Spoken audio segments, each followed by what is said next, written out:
but next match we get to Yeah. see. I want to call it Highlander Sword. But we've got It's some super interesting weird. decks today. Yeah. Super strange. The one thing that I do want to point out for this aggro forest list is that one of the big things that we talked about, and especially with things like Burn Rune and even to a certain degree Daria Rune, there isn't good ward out there, you know? And so maybe it doesn't need that rune. It just plays aggressive enough. You put Wood of Brambles down and disincentivize your opponent to trade into your board. It could just play itself out for you. Yep. And I find the bans so interesting here. So Atmos' Forest Craft deck was actually so scary to Spyike that he banned it out. He's like, I'm not dealing with that aggro Forest Craft list. And again, we talked about it yesterday a little bit. When you build a deck that your opponent has no idea how to play against it, sometimes you can just have that be your target ban so you can play the other decks that you want because it's just so outside the wheelhouse of most players to play against. And Spyike is allowed to play his Daria deck, which maybe that just means Atmos is like, you know what, Tilting at Windmills is actually the best deck and I don't want to play it. And Daria is something that I feel like my Swordcraft deck and my Shadowcraft deck have a chance against. It's interesting, too. This Swordcraft list is very different than the one we saw in North America, right? It kind of has a few neutral cards splashed in to activate things like the Maisie. Does not have as heavy a reliance on things like, I don't think Roland is in the deck at all. No Rolands. You know, a few more, I think, kind of heavy-hitting cards in terms of just the Tempest Lancer and some of these other cards I think Skysong was kind of focused around, whereas this deck seems very kind of based around a neutral package, but also having a splash of those followers that make Sword really, really great. He wants his Arthur turns to be super high impact, and what I mean by that is he's got neutral followers with Maisie, he's got the Kahulin, and he basically just has a big way to do an entire board swing instead of just little chip damage here and there in the late game. And Maisie is one of those cards I was talking about last week where I feel like it's one of those really important cards specifically against decks like Daria that just get too big too fast. You just need ways to be able to destroy big followers. Yeah, some ways to ignore some numbers, you know? Rare footage of Daria being played on screen here. It has been getting banned out more often than not. It's honestly surprising to me to see Atmos let it through, considering Swordcraft and Shadowcraft don't really have good running records against Daria. Yeah, when you think of wide board clears, you do not associate Swordcraft with that too often. And I mean, it's a fairly good hand. I think it's okay for Spyike. It's not ideal, but it's definitely enough to get the job going, right? Absolutely. He's got plenty of spell boosts. He's got big followers. It really just depends on how he wants to play out the effects in his hand. Does he want to play the Flame Destroyer alongside the Daria? Does he want to get use out of that Chimera against Swordcraft? Chimera is insane against Swordcraft. It just puts so much presence. It's kind of like using something like a Maisie without having to use an Evolve, which is really good. I almost think this is a big turn. Ooh, playing out both his Maisies. Depending on how the board trading goes out, I feel like he's just giving away one of his options. But well, no neutral followers yet, unfortunately, so I think a little bit less valuable. That's right. He's not really hoping anymore. He's just trying to get the aggro train rolling. Yeah. You can see the evolve effect for the card there. You just get a free removal if a neutral follower is in play. That's right. And I believe in Atmos' deck, he's only running 3 Pure-Hearted Singers and 1 Gourmet Emperor Kaiza. Yeah, and then Council of Card Knights. Council of Card Knights is the 6-drop. So he doesn't really have any 2-drops to pull alongside of Arthur to make the Maisies. So he's going to have to play around with that a little bit. But it looks like this game, it's not really going to matter too much anyway. Yeah, big thing here for Atmos is kind of last turn where he just played the Maisie and the Kulan was probably his biggest turn to push, but just didn't have the board control to do it. Now he has to deal with kind of a Chimera and a Flame Destroyer. And then a Daria next turn. Coming after, Yeah, this is going to get really rough, especially because those Maisies are gone, never got to use them fully. And now he's just got to deal with this huge package of followers. Yeah, there's not much that can punch up to the defense value that is on the board. He kind of has to just leave the 6-4 up. Yep, and you know, Kahulin, great option for that turn to be able to remove that Flame Destroyer and also stay in play, but it only leaves behind a 2-1. Yeah, I think you got to throw away the Piercing Rune. I don't think you keep that. I think playing the 1-cost Daria is pretty good. Well, Ogler costs 4, if I'm seeing that correctly. So he could Ogler, evolve Ogler, use the Piercing Rune, and then play the Daria if he wanted to get full value out of his hand. He doesn't yeah, need and I to, guess you're though. not stretching for some kind of weird Blade Mage lethal Yeah. right now either. Right. So maybe instead going for the efficient play is better. Just getting as much value out of your cards is always good, especially when you're not, like, under the gun, right? Like, you're not in too much trouble right now, especially if you use the Piercing Rune. Getting the Ogler in play is pretty good. Oh, wow. Okay, so it Okay, looks so like he he's just still not wants to there. leave some play points available. Keep the Evolution Orb, not bad at all. All right. That's the not bad. worst. Yeah, not the worst. Gets good removal in the Wind Blast, getting boosted a bunch of times. The funny thing is, had he played the last Ogler, he would have had another one this turn. Yeah. I'm pretty sure it would have just been game over next turn. However, I'm pretty sure we're closing the door pretty quickly anyway. Atmos has to come up with a huge turn here to try to take this board back. Yeah. And again, we find ourselves in a position where there's that mazy removal is not coming into play, right? Mhm. I mean, I'm going to assume that Arthur is the play here. Yep, and as we see, Quick Blade are also in the deck for Atmos, so another thing that you can pull that can be affected on. Wow, Wow, not it even only enough. pulled 3. There's no neutral Yeah. follower either, and that mazy can't affect the board. It's just not strong enough. Like, Ouch. that board is just so tiny compared to what Daria So- can put together. Here's one thing that I want to talk about beyond the Daria ban and not banning it. Constructing your deck around Arthur. So if you play Mazy in an Arthur deck, I highly feel like you need to play something alongside of it, like Lyriel, Happy Pig, you name it, so that on your Arthur turn you can get the use out of Mazy. Otherwise, you're just hoping you draw one of the random Yeah. neutral followers in your deck to use it on some random turn. Yeah. So it's a little rough for Atmos, I feel like, with the way he built his deck. Now, what I do like are the Quick Bladers, though. Again, just another thing that you can do with Arthur just to get 1 extra damage that turn, whether that to be to face or to finish off another follower. Really like it, and I've seen it lacking in a lot of Swordcraft decks these days. Swing number 2 for the Swordcraft deck for Atmos. I really want to see this thing get off the ground. I assume that you keep these 2 cards, because if you mulligan them, I have no idea what you're doing with your deck. Right. No, Swordcraft likes to play on curve, and that's Yeah. exactly what it's going to be doing this game. Spyike has a decent hand as well. It's got the Skull Ring with a 2-drop and a removal. I If you choose to keep, you it know, on. it's very hard to catch who's going first and going second It is. as this comes in. It is. So But, generally speaking, if you are playing the Shadowcraft deck, you don't keep Zombie Party in your opening hand. If you are going second, you definitely keep it in your opening hand. Yes. You It always, can really change the dynamic of the game. Yeah. To be able to have that instant removal. yeah. Generally speaking, when you're playing aggro or mid-range matchups, the best play you can do when you're on the draw is to play a 1-drop, follow it up with a removal on turn 2, and then follow it up with either a removal or a follower on turn 3, and just keep pushing that 1-drop advantage. Or if you don't have the 1-drop, same thing, you just don't get the extra damage. Yep. This is going to be a pretty good start. It looks like Shadow is on the play, but still has to pass a turn, so Quick Blader is going to be uncontested for a while, and it doesn't feel that great, the Zombie Party of Quick Blader. No, it doesn't. And you're on the play, so Lyriel's definitely going to be the player, or Belinus. Much better now. Belinus is so good with Skull Ring, Yeah. especially against a deck like Swordcraft where you're trading for board all the time. You just get so much extra damage out of it.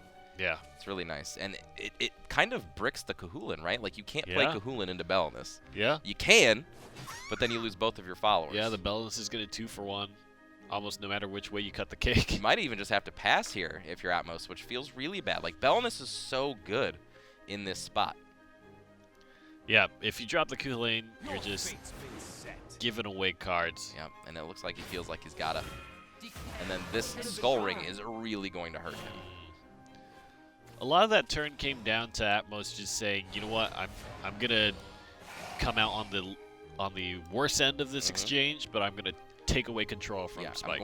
I'm going to take control of when that happens, so that there can't be any more tricky plays that Spyike Yeah. plays behind it. And then again, the Mazy just kind of as a 2-2, right? That happened basically the entirety of the last game. That's absolutely right, and there's still just good plays every single turn for Spyike here. He's got the Lyriel plus Zombie Party turn here, push 2 damage. Feels good. I feel like this is probably one of the biggest reasons why Swordcraft is just falling behind, because its turns just it plays on curve and it can't survive the board still, you know? Well, there's a lot of choices to be made in Swordcraft. Because it is follower-based and not spell-based, you have to be very careful with what you include in your deck. So, for instance, this turn, if he had a Lyriel along with like a Mazy in his hand, he'd have a lot more room to just breathe in what he could do on his turns. I mean, the context of your deck means so much. Like, we've seen, you know, frontline Cavalier be so good. We've seen, you know, basically there are a lot of options that you can play in the 2-drop slot specifically in Swordcraft that if you choose to mix that number around a little bit and don't play some of the stronger ones, it gets really hard in the early game to keep pace with decks like Shadowcraft. There you go. Spyike is going to go ahead and evolve the skeleton and just keep on pressing the issue. And I mean, looking at the hand of Atmos is just not really a good response. It's just one card at a time, one card at a time, one card at a time, which doesn't work. You know what? You know what card that I really miss in Swordcraft, at least seeing it alongside of Maisie, is Rapunzel.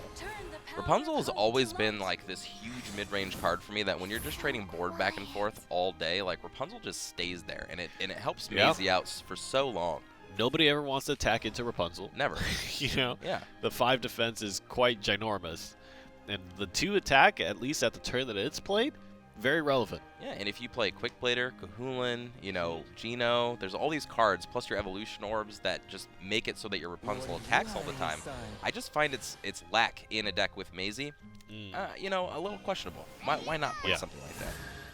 Now, we see that there's no Ector in hand, but this Catacomb is going to make things very, very troublesome for Atmos. And the insult to injury there was a zombie party. Yep. This might just be wrapping up real quick. It is. Can't deal with the entire board. There is a thing coming out in just a couple turns to extend the board presence. This is just rough.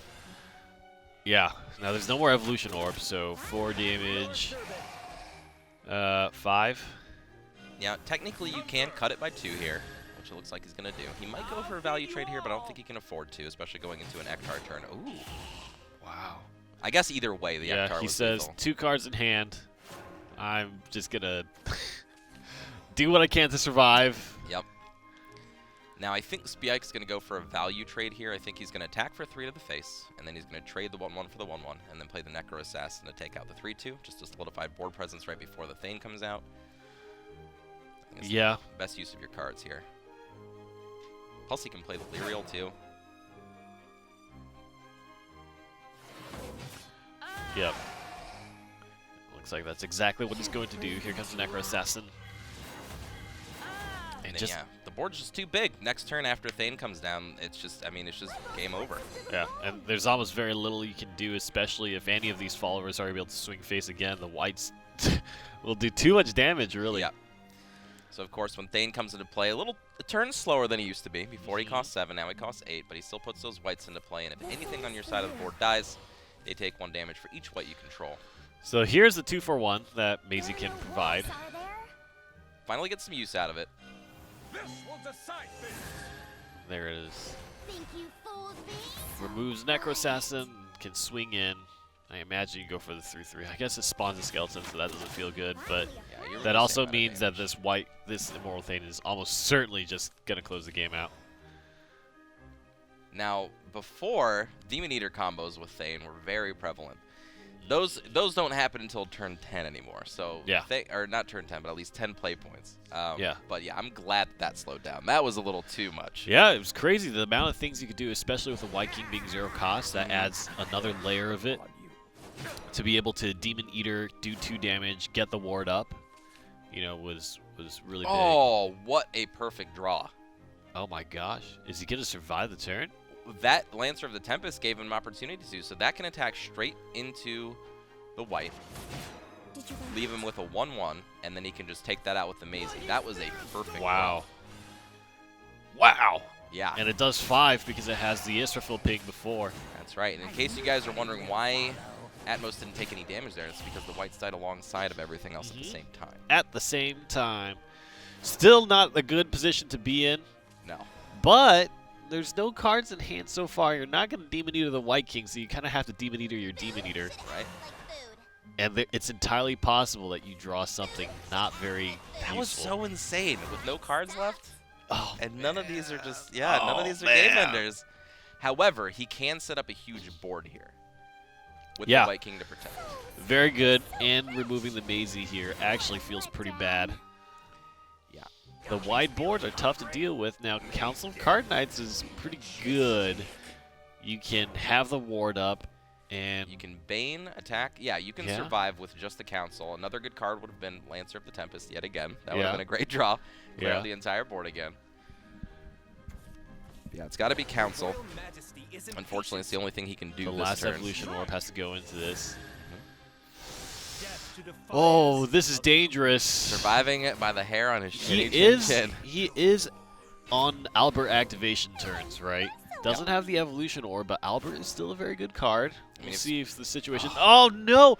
This is very dangerous, right? Wow. If an Albert survives a turn, which is very, very likely that it will, you play another Albert and double you have up. double swinging, right? Yeah, I mean, if Spyike does not draw something more impactful than a Goblin or a Demon Eater here in the next turn, he's just going to fall by the wayside in this game that it felt like he had no chance of losing.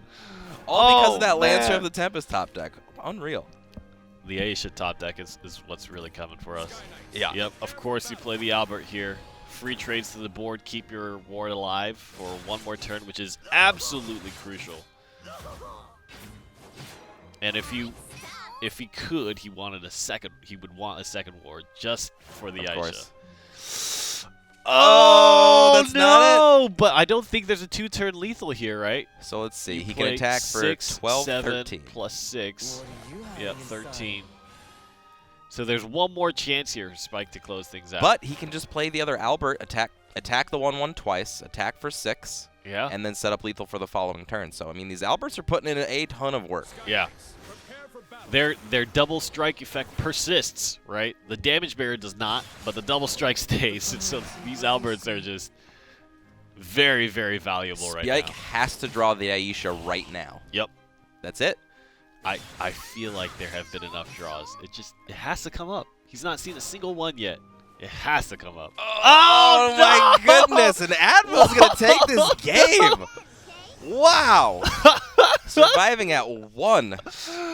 Oh no! That was a game. That is kind of what happens when you don't get Andrew Alphas. Yeah. When your Demon Eaters aren't as effective as you would like them to be. You draw them late. You don't get any of the early card draw. You have such an aggressive curve, and then you just fall flat. The Lancer was so good. That card's amazing. At the right time. To be fair, the way to think about it, right, is you play a bunch of them, and you have 7 turns to draw into it. Yeah. You know, and you were on the draw. Yeah, absolutely. He had plenty of opportunity to draw it, drew it exactly when he needed to, and it pushed him towards the victory. Having both of the Alberts also helped him close out the game fast enough while clearing the board. So basically had all the option he needed to finish that game out. Just barely. Giddy, as they would say. Giddy. That's right. The Swordcraft deck as well, kind of, you know, being able to barely skirt by is actually really important because now it goes down to a Shadow Mirror. Yep. Which is very, very different. I feel like the Swordcraft deck had to kind of prove itself. Yep. But of course, Shadowcraft mirrors, as we know. Realistically, the play or the draw, I don't think is any more beneficial to either player. Just make sure you mulligan the right hand. Yep. Got to mulligan to the right hand. Getting card draw is very important. If you have better options than your opponent on any given turn. And recently, it really does feel like grabbing the Ector on curve is very big now for Shadowcraft, especially with Thane taking... Oh, my God. Yeah, because it is the main 7-drop, and Thane has gotten a little bit more. And a lot of decks, again, aren't even playing Thane anymore. Instead, they're just running more copies of Odile. Today, we're actually seeing a resurgence of Blade Fiend and Saris, which we haven't seen in a while. One thing I really like... Ooh, yes, the Saras. We talked about that, but you're on the play. So one thing I really like for Spike here is not only does he have the removal that he wants, but he also has a 1-drop that Atmos didn't have and didn't include in his deck. Yep. And this is exactly the turns I was talking about as far as being on the draw. Get your 1-drop out.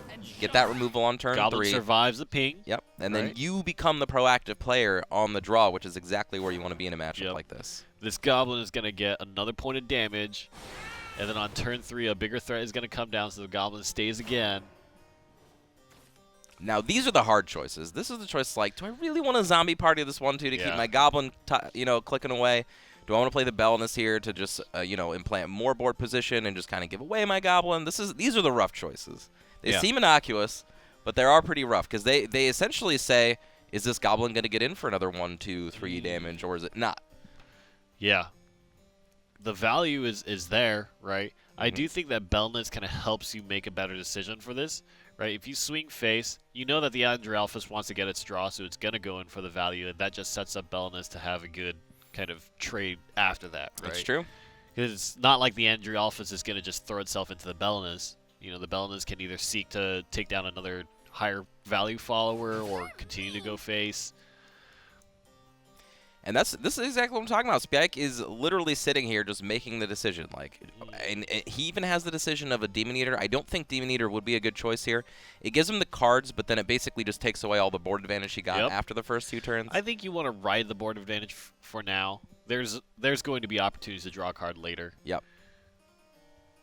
Now, I mean, again, this is a use for the Goblin, so I guess it's not the worst play in the world. I just don't think it's the direction I would go, but I couldn't fault Spyike for going that way. Yeah.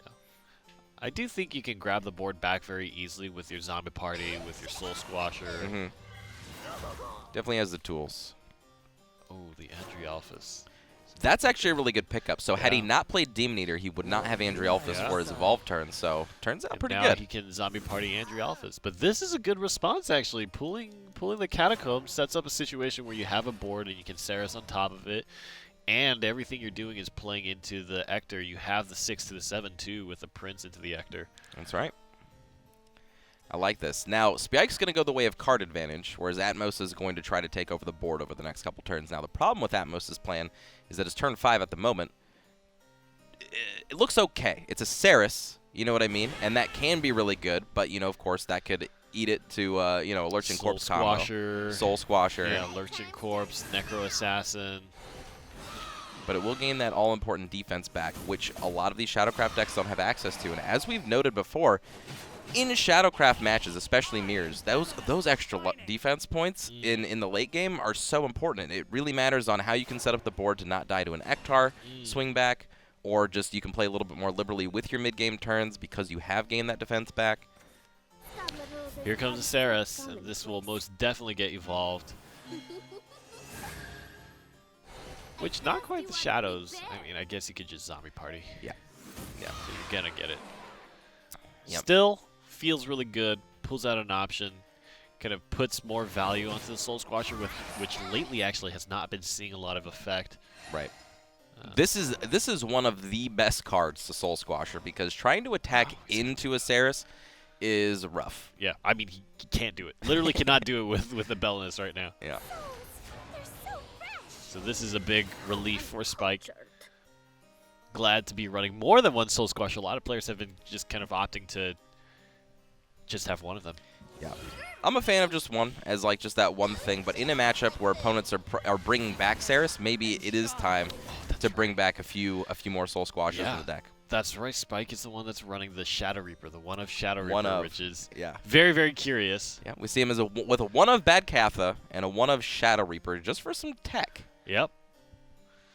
It'll be interesting. I mean, I think play out the Goblin, and there actually could be an opportunity based on the cards you have on board, and that Shadow Reaper might get a bunch of good pump-ups here. Yeah, I like this. So there's no Odile for Atmos at the moment to try to take this board back. So next turn, Spyike could just Shadow Reaper and do an old-school Shadow aggro, just throw everything in burn there. And turn.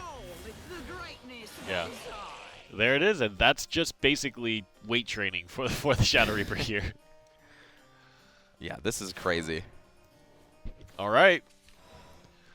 I say initiate the plan. Yeah, I think Lyria was a great draw that turn as well. Just helps him deal with his board so much more easily. Play the Shadow Reaper. Yeah, you've got to do it. You can't play Shadow Reaper and not take advantage of it on a board like this. Do it. Just do it. Do it. Come on. There's so many opportunities to just trade out. Wow. Well, this was expected. This still doesn't do anything for the Shadow Reaper. Maybe he's saving it for a big board trade turn. So technically speaking, if he trades organically with the Lyrial here, he's not going to lose any of his followers. So technically he doesn't need to play the Shadow Reaper this turn, but next turn when there's like maybe a follow-up Ektar and then, you know, yada yada, then maybe. But we'll see. We'll see what he chooses to do here. We'll see. Yeah, he's just going for the value. Yeah, which I think is good. Because if you commit that Ektar to come back on the board, it's not really getting the maximum value of the attack that Ektar provides. Given the attack on the side of Spike's board is actually not that fantastic, right? So there is the opportunity for the zombies to survive as well. Yep. And now this is interesting. So the reason, another reason why you don't play the Shadow Reaper there is because specifically of Odile. If you play Odile, and that's kind of risky business to play the Lurching Corpse as well, because they don't have to get that extra, or you don't get the extra follower because your board's full. The Odile is just a free 2 damage. Yeah, wipe everything. Of course, with the Lurching Corpse in play, it would take out the Odile as well, so not the worst. But yeah, Shadow Reaper, if you play it there and Odile does happen to come down, then just like we saw in a previous game, if it dies along with everything else, doesn't really get any benefit. Yeah. So, I think the board swing for the side of Spyike, and really riding off of the early game hand that he had, right? You know, just like taking control with all the zombie parties they had available to him, and then getting that early advantage with the Goblin into just good value cards. It's really unassuming, but there are like really good draws on either the play or going second, to where it just cements you into the mid game. Like I said, just an early 1-drop into the removal on 2, into just keeping board control. Like becoming the proactive player when you're going second in any game, when it's mid range versus mid range. Just feels so good. And then when you're on the plane, you don't have a very good curve, like 1 or 2, 3, 4, all the way up the curve, then you can actually just fall behind. You know what's interesting is the more I look at these board states play out, the more I feel like you should have just taken the damage and not evolved the Seras. It's not like the cards could have swung back into the Seras and removed it, That would have opened you up for options to just continually swing again and again with the Seras and get the free trades and just heal. All right, Shadow Reaper, it's your time. It's your time. I would kind of remove the Lurching Corpse first, just because that seems like a sad time waiting to happen. No, see, what you do is you play the Belenus, okay? You play the Shadow Reaper, and then you run the Soul Squasher into the Lurching Corpse. And you hope that it buffs up the Shadow Reaper twice. Or you just ignore the Lurching Corpse, because that card can't do anything. But it's food. It should act like food. It is food. But technically, it could also wonk out your Lurching Corpse. Yeah. And then you get super benefit. Yeah. Wow, again. All right, so no Shadow Reaper coming down. Very sad. Probably not part of his game. At this point, I'm convinced that it's probably not part of your game plan. I think it's part of his anti-Dragoncraft-like game plan. That's usually where Shadow Reaper comes in, is against the slower decks. You don't really need it in this matchup. It does feel like he had multiple opportunities to kind of go out of control with it, though, right? And like anything that pushes your opponent under 10 forces them to have to play differently. But he doesn't really have to. I mean, he has so many good options. This is the benefit, realistically, guys, of getting that Andriolphus evolution in a game.